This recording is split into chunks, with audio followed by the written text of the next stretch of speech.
Mga minahal kong igsoon, ayaw kamo kahibulong sa mga mapait nga pagsulay nga inyong giantos.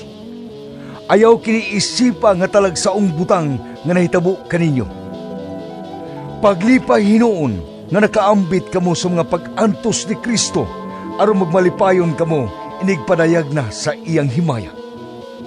Bulahan kamo kung gipakaulawan kamo tungod sa inyong pagsunod kang Kristo, kay kini nagpasabot lamang ng mahimayaong Espiritu, ang Espiritu sa Diyos, anaa kaninyo.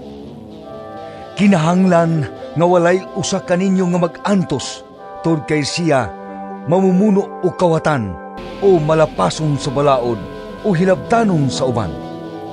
Apan kung kamo nag-antos tungod sa inyong pagkakristohanon, ayaw ninyo ikaulaw kini.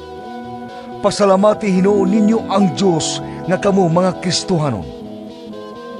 Ang panahon sa paghukom ani ana, ug ang unang hukman mao ang katawhan sa Diyos.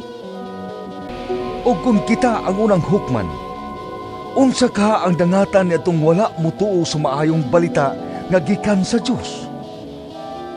Sumala sa giingon sa kasulatan, Kung lisod maluwas ang taong matarong, unsa pa kaha ang wala mutuo sa Dios ug ang mga makasasala.